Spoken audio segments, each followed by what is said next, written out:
Hey guys, we're going to do a bow build on a Mathews Phase 429. Enjoy.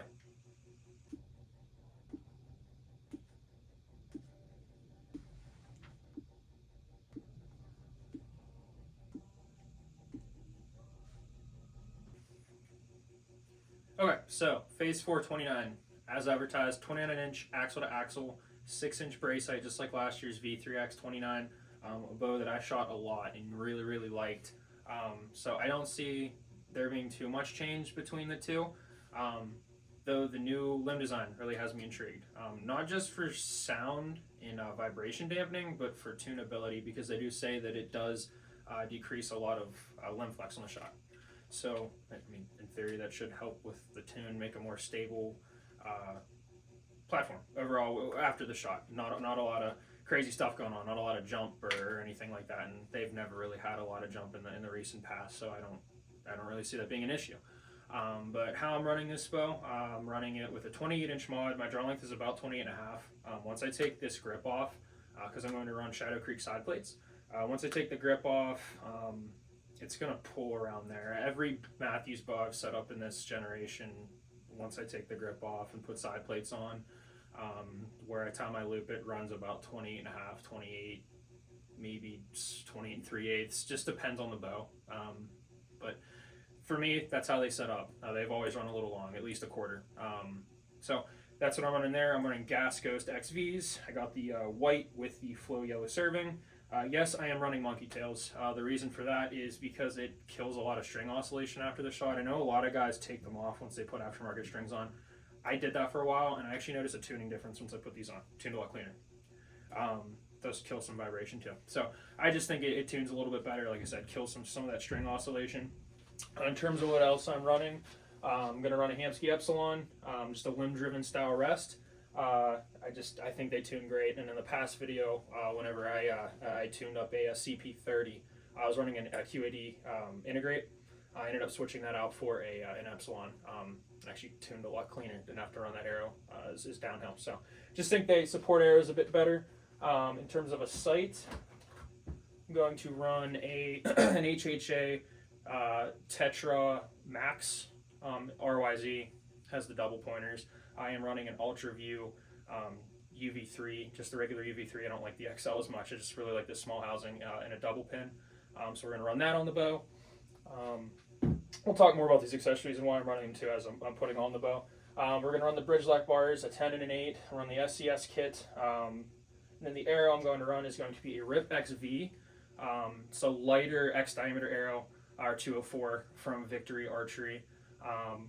Just wanted to try something a little different, a lighter, slightly higher FOC. I'm not talking crazy, like 20%, it's like 16% FOC. But we're going to run that shaft in a 300 spine. We're running an all-white wrap, 4-fletch tack driver 2.25s, standard AAE IP knock, and I'm running an Ethics hit insert system. So it's a 90 grain system overall. It's a hit insert just like you'd see on like an Easton Axis or an FMJ with a collar. Just think it's going to be unique for strength and all that fun stuff, and just a 100 grain tip to start. We'll see how it tunes out. But that's what we're going to run. Let's get started. Okay, so in the last segment, I neglected to tell you what poundage I'm going to be shooting the bow at. I know I talked about the mods and everything, what length I'm going to be pulling. I kind of got carried away because I wanted to explain how they run a little long. But I have the 75-pound mods in this guy, so probably going to pull around 77. They usually run about 2 pounds hot when it's all said and done. But just wanted to clear that up before we keep going here. But I'm going to go ahead and measure the axle-to-axle brace height. It's always my first step here. So we're going to measure from the shelf side of the bow. That's where you measure all the spec from. So I'm going to go center of the axle to the center of the axle here. I'm looking for 29 inches, plus or minus 1/8 is Mathews spec range. Centered up there. We're about 28 and 15/16. I don't know, it's on the line. We're real close to 29 there. I'm not gonna sweat about that. And we're measuring the brace. I usually go center of the burger hole. That's usually like the throat of the grip of the bow. So kind of equal out there. Okay, right at 6. So we are good. I'm pretty happy with that. Like I said, they're plus or minus 1/8. We're pretty much there at 29 inches. So again, when we're timing the bow, that'll probably change a little bit, and we'll just adjust from there. But let's start getting some stuff on. We're gonna get the loop on next, get the rest on. We're gonna time the bow and keep rolling.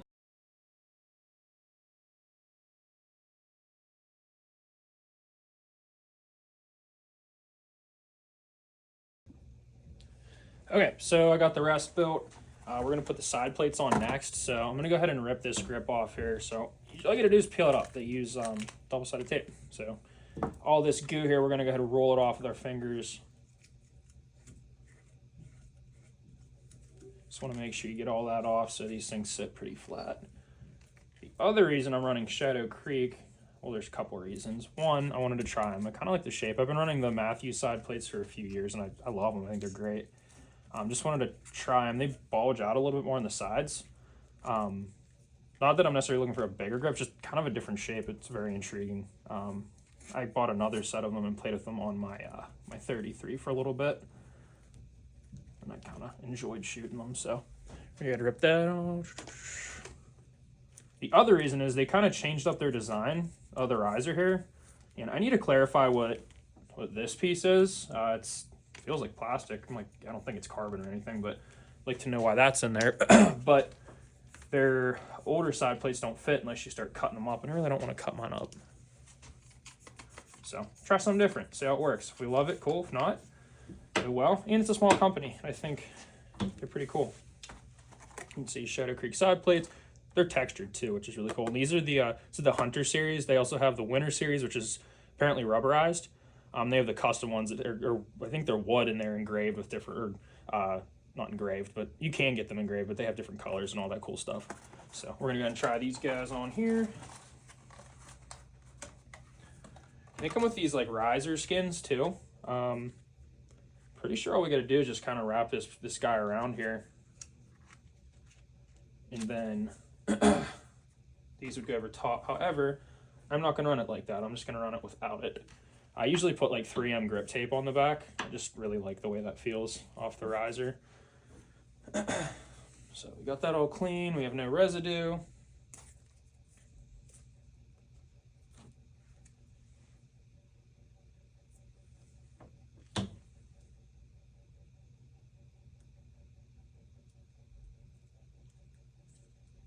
Just peeling this tape up.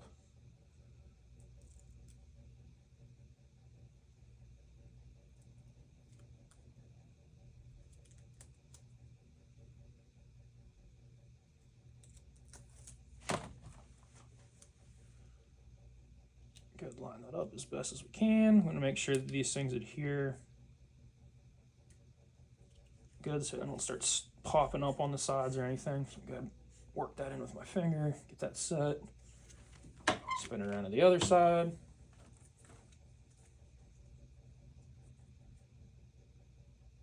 These things can be tricky at times.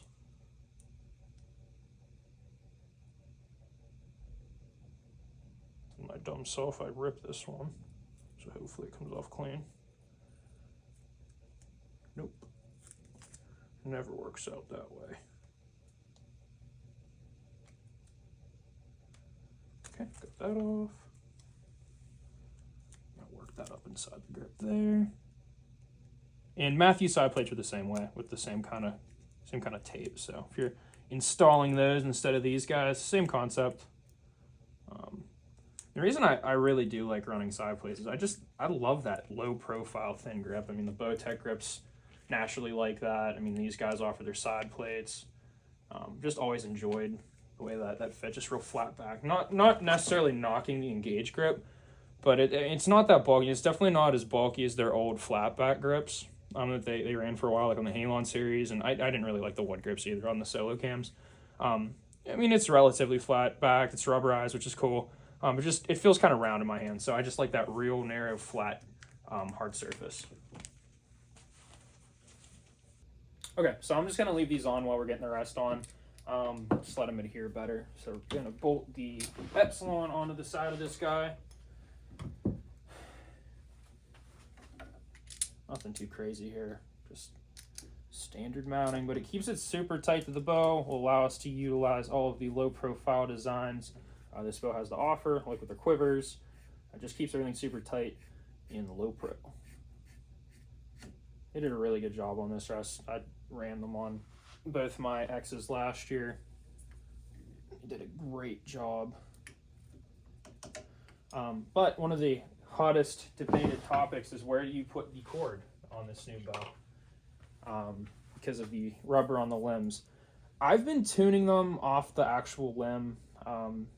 Per Hamskea, they did make the little bracket that you could put on the previous models and run it off the limb tip, but what we were finding was that this rep was dropping a little too fast in that position. I just noticed a little bit better tunability somewhere in this range. You can really play with where it sits. It's just going to depend on your arrow setup and all that fun stuff. So it's not set in stone that I'm going to leave it there. I'll end up playing with it when I start fine-tuning the bow. I might end up with it in the yoke.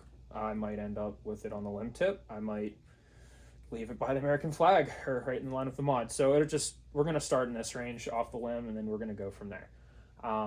Cool. We're bolted on there. Go ahead and loosen this. Throw that away because we don't need it. I've been cutting the limb pads pretty much in half. Just run it on one side, and there's rubber on the limb too, so it helps it just keep its place. I'm going to start right around here. So Hamskea does recommend about 2 inches, 2.5 inches from the limb tip. Because we were not the only people seeing certain things with bow tunes. Just arrows making contact with the fork, the launcher arm.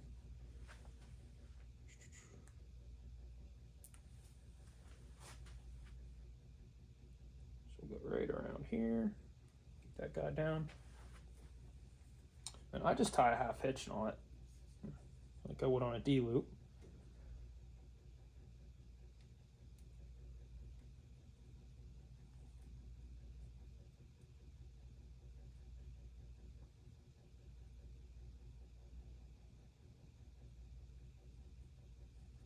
Again, this is not set in stone that it's going to stay here. I'm going to play with it and kind of see where it wants to be.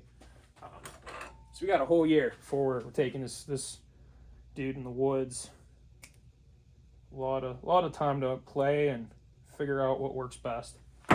This, though it may look very similar to the V3X, it is just that much different at the same time. So.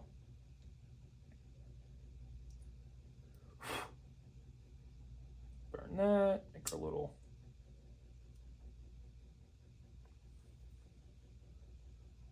Make sure that cools down.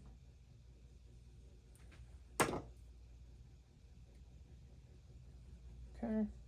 Usually pull that tight, and then once I put tension on this, I'll slide this center so it doesn't interfere with a quiver or whatever else might be on the side of the bow. Just keeps it real tight to the riser. But we're gonna leave that launcher up. The other thing too, we need to make sure we have a little bit of a gap here. You want about a 1/16 of an inch, just so the string follows through. You don't want it to stop early on the bottom portion and have that arrow kick kind of funny when it comes off the rest. So we're gonna go ahead and adjust that. 3/32 Allen.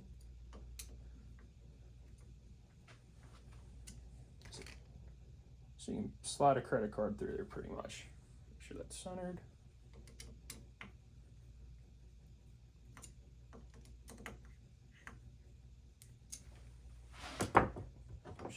This off too. We don't need this on here anymore. Okay. All right, so I'm gonna go ahead and level the bow using my Hamskea 3rd axis leveling tool that doubles as an awesome string leveler. So cinches on a string. There's a little groove in there that the string sets in. Okay, so that's level there.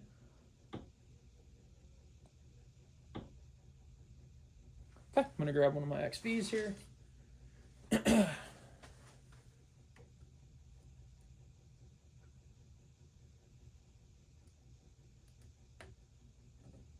Side's pretty nice, that's good. And I'm running the bottom of the shaft through the center of the burger hole. Just running a little bit higher. Tend to like them there.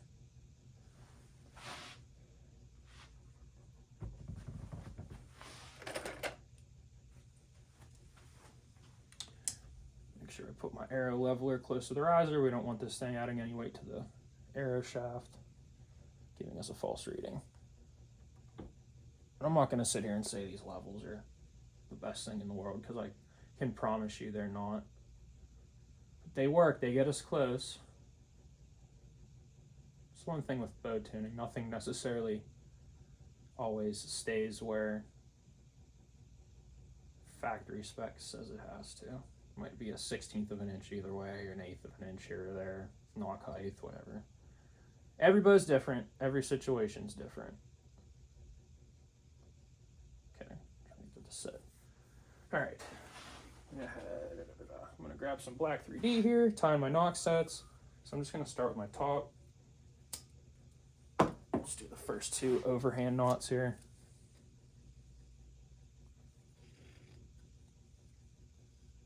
Make sure I get my arrow where I want it. Right about there. Good. That tight.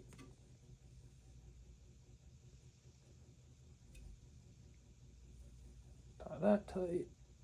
Perfect. Take this off. Take this off. Drop her down.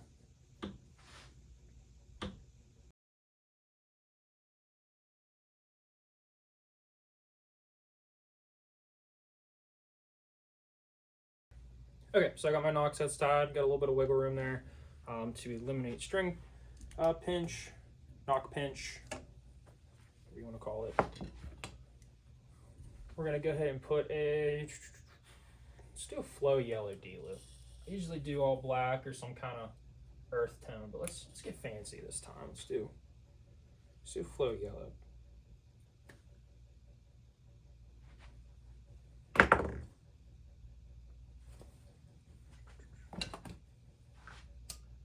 Good, burn it here.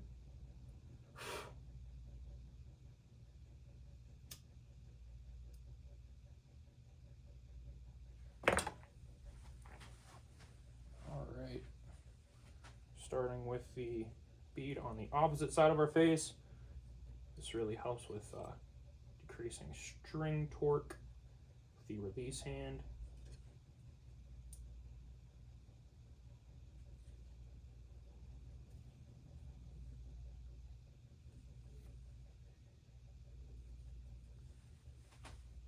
Got that tight.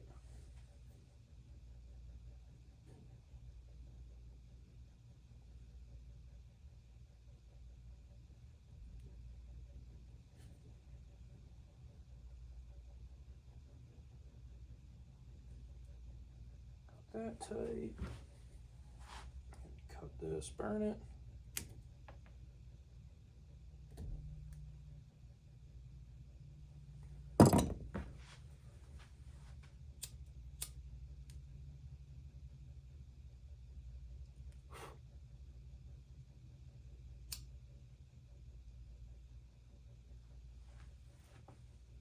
Okay, get that all cooled down there.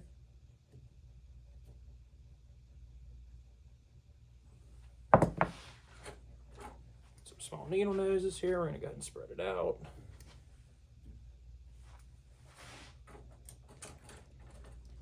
And I do use this, I think it's Outer Limit. They're so hard to find right now. I don't know if they're just not building them. I mean, I'm sure they're imported, but I like it because it gives us a nice gap between each knot here, so it doesn't like cinch in on our knock sets. It's the D-loop fairly tight too without a lot of effort. This thing's old. Okay, got that set. Looks good. All right, we're gonna take it to the drawboard now. Check the timing. All right, so we're all loaded up in the drawboard here. So I'm gonna go ahead and check the timing on this guy. Get this out of the way here. I know I didn't go over center, so the Epsilon's preset at 13/16. I will double check it, but it's usually like a click one way or another. All right, so we're coming into the cables with our stops. Got a stop located here and here on the mod. So we're coming in. Let's go ahead and micro this.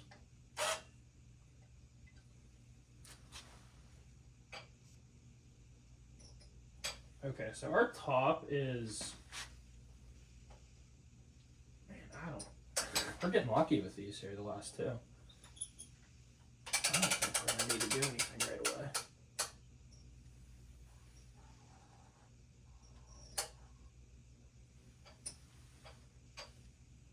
Okay, so yeah, top's about just a sliver advanced. So we're going to do something a little unique to this. It's been picking up a lot of traction. We call it the doggy bone here. So I'll take a piece of D-loop material and I'll put it in the cable. And effectively what that's doing is it's shortening the cable just a little tiny bit, slowing it down. And that's going to help us get basically like a quarter twist, if you will. So I'm going to go ahead and load this bow up here. We're going to make us a doggy bone. Okay, so we made our little doggy bone, which I don't know if you can really see it there, but it's basically just a piece of D-loop serving material that I cut and burn on each side. So we're going to go ahead and we're going to put it down by this bottom yoke splitter here. And that's going to slow this top cam down just a little tiny bit. So press it. And another thing, for you home tuners that have Mathews bows and last chance presses, make sure that you're running these forks all the way out and all the way in. If you don't do that, it's going to, the fingers are going to make contact with the limbs and potentially damage them. So we don't want to see you do that. Just a little tip. So we got that in there. We're going to go ahead and check it again on the drawboard. Okay, so we're back in the drawboard. Made our adjustment. Sometimes with Mathews bows, it's the cam system. They can be really finicky with timing. They've gotten a lot better since I went to the new center guard technology, but still, I mean, sometimes a half twist is like the equivalent of a full twist on a different bow. I'm not saying they're bad, just saying it's something to consider while you're tuning it. And that looks like it was just enough for us here. Cool, I like it. That's good.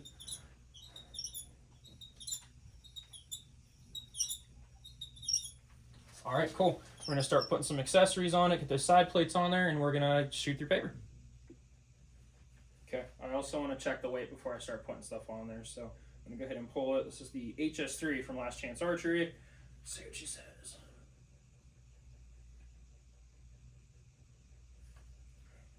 76.4. Take a look there. So I like it. It's a little overweight like I predicted, and it's in spec. Got it in time. I'm gonna put the accessories on.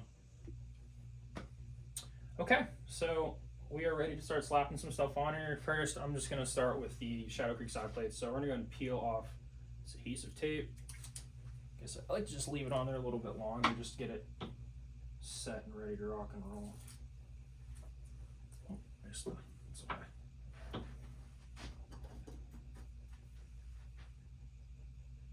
Line that up. As I stick my finger on the other side. Okay, just kind of press it down.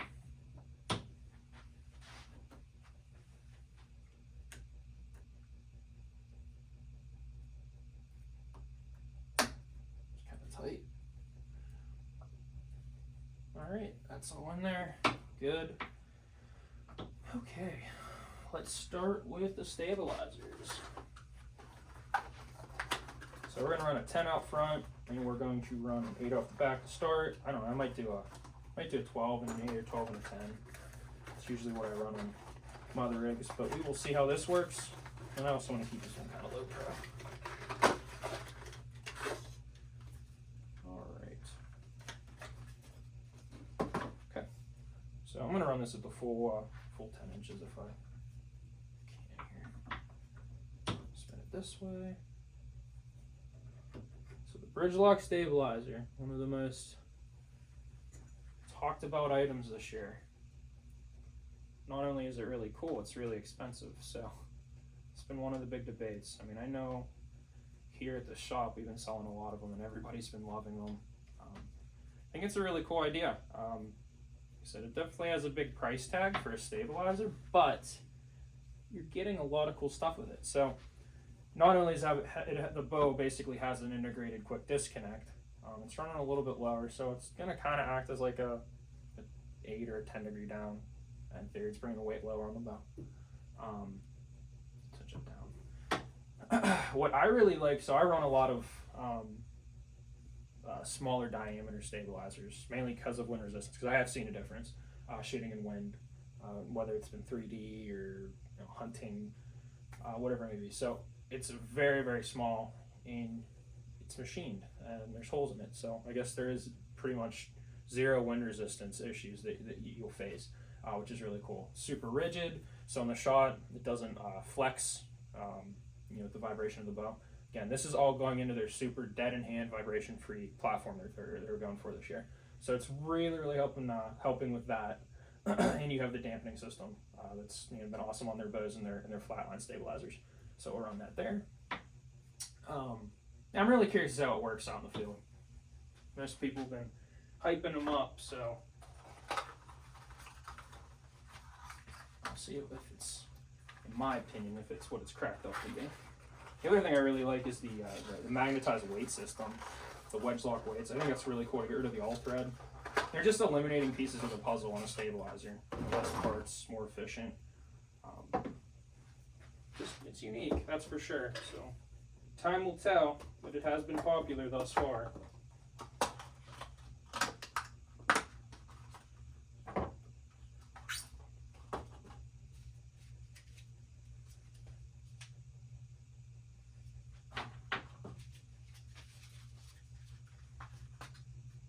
Always have trouble getting all the accessories out of these shrewd packaging.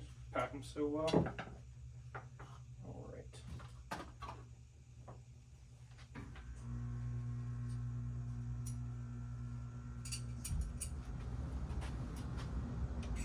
Back riser.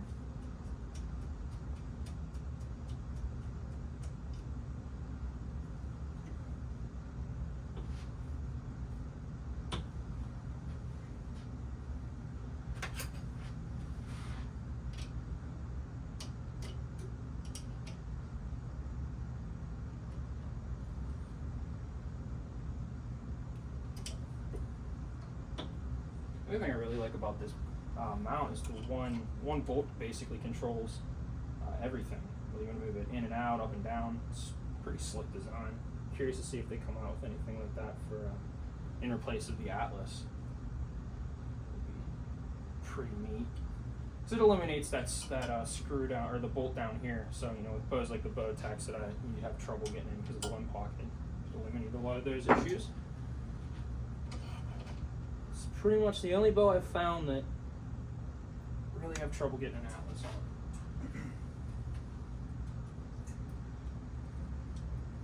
And I get this question a lot, can I run the wing nut that comes with the bar on here? Yes, you can, but it sticks out a lot farther. So this little version of that keeps it real tight to the bow. Cool. All locked in there.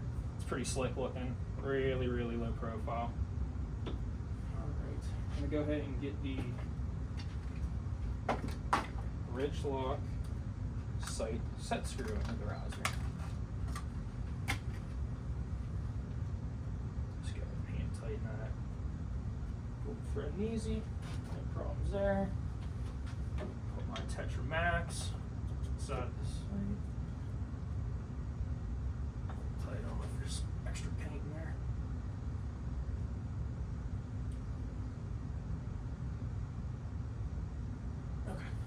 Set where I wanted. 1/8" T handle here, and then lock her down.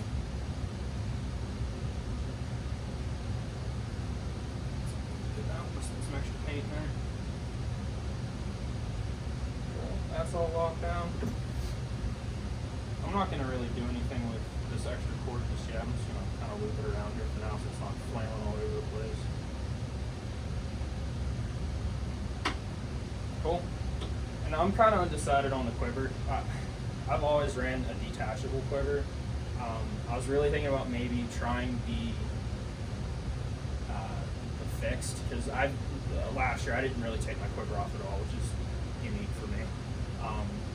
I don't know yet. That one's up in the air.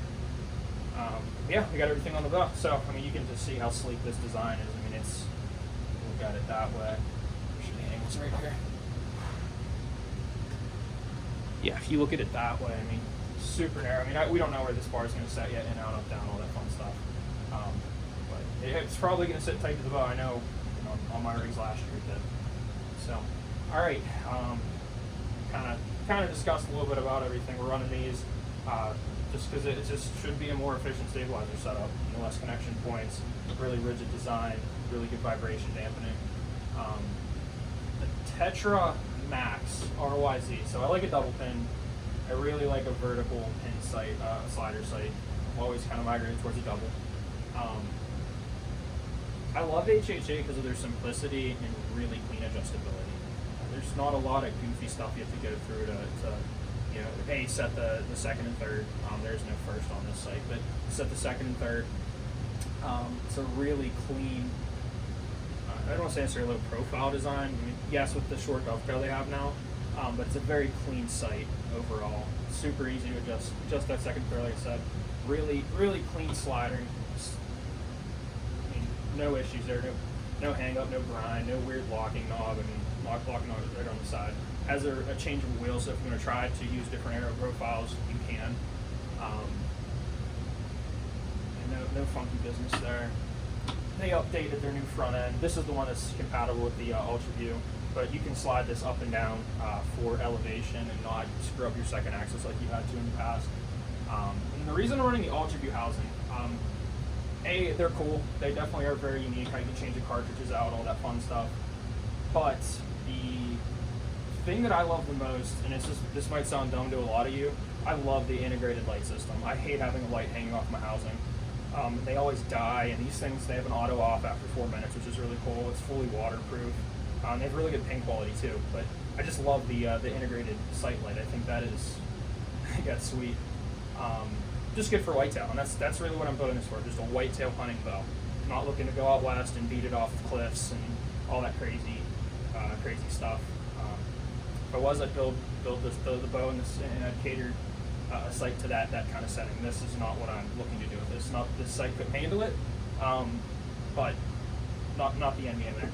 So we're gonna go head out, shoot through paper, see what we got. Okay, well, we are out on the range. I'm gonna shoot this bow. We're gonna rip it through paper, see what we get here. So 76.5 pounds, 28.5 inches of draw, because that is what it's pulling. This is a 300 spine Victory Rip XV, so Rip Extreme Velocity with a 90 grain insert and 100 grain tip, so it should spine out perfectly fine. So we're gonna go ahead and shoot through paper here, kind of give you my thoughts as I shoot it.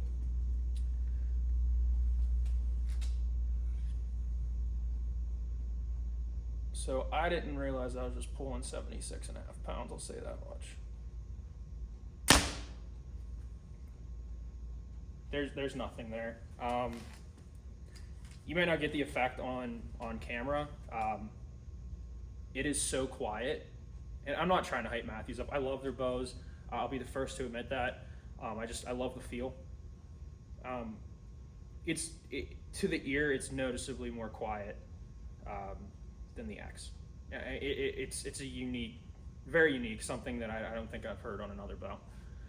All right, but going to the paper tear, I did shoot a bit of a knock right tear. No vertical issues. I'd say probably about a 1/4 inch knock right. So we're gonna go ahead, take it to the press, and flip the top hats around. Okay, so I just flipped the top hats in the bottom cam. And then if you're not sure what top hats are, basically they're just simplified. It's a simplified shim system, and there are 2 spacers inside each limb set. And it's basically how you adjust cam lean on the bows. So what I basically did is just adjusted the string's angle to the right a little bit to compensate for that knock right tear. And all you do is you got to press the bow, take the axles out, drop the cam out, just pop them, flip them around, and that's about it. It's really not difficult at all. So we adjusted that, so we shifted our cam to the right. Go ahead and see what we get on this shot. This is shot number 2.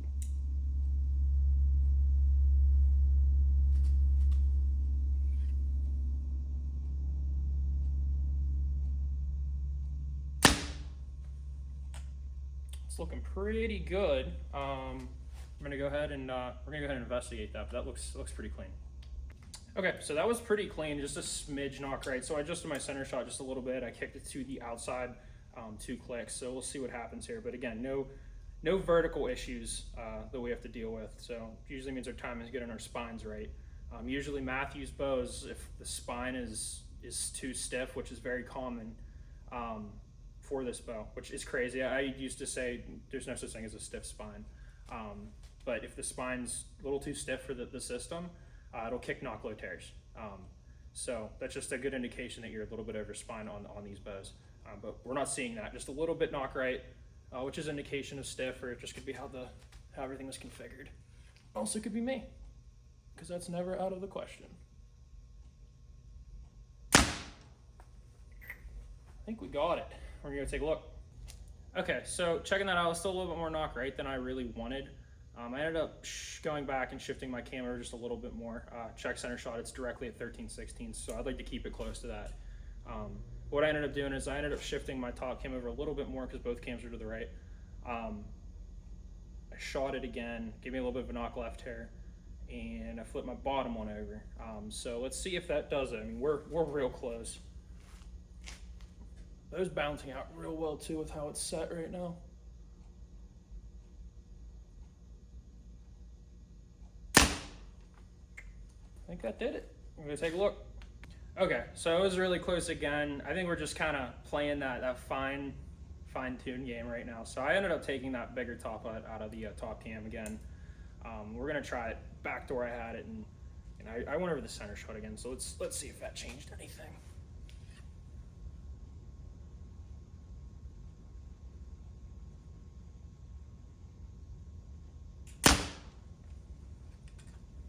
All right, let's take a look at it. Okay, so clicked my center shot over again. 1 click this time. It was very, very close. I also dropped my rest a smidge. It was like a pinch low in there. I think it was kind of hiding out that we weren't seeing. Ooh, that's looking good. All right, I'm gonna take a look at this one. Still just a pinch knock right, so I bunched my rest a little bit more. Again, it's just fine tuning right now. I mean, we're so close.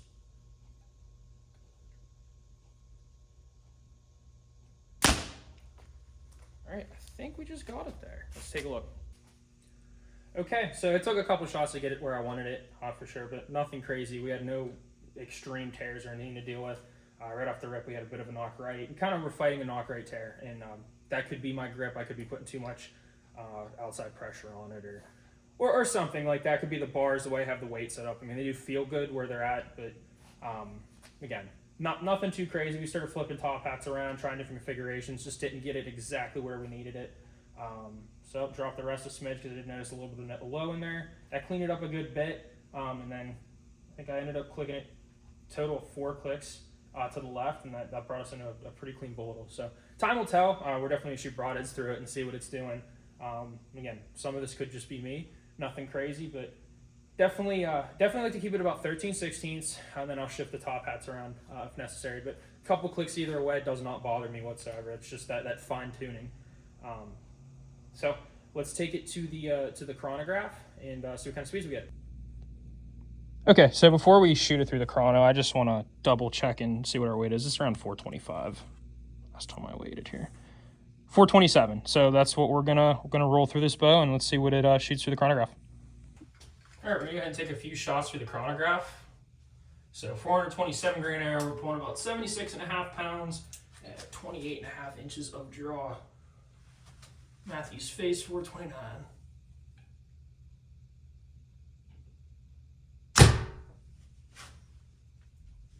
.298. That is not slow at all. Take one more to verify. That is screaming. Usually shoot a heavier arrow, somewhere in the mid 4s, like 450, 460, all the way up to about 5. I've shot 550, around 515, 520. So this is a different arrow build for me, slightly higher front and center, a little bit lighter overall.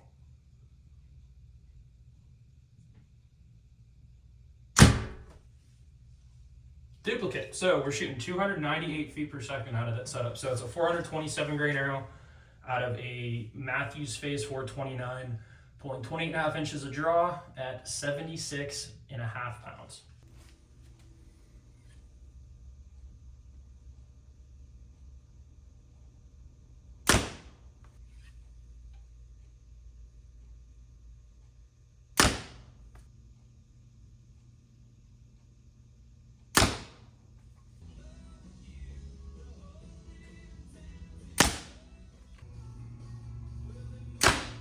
All right, guys, that's a wrap on this build.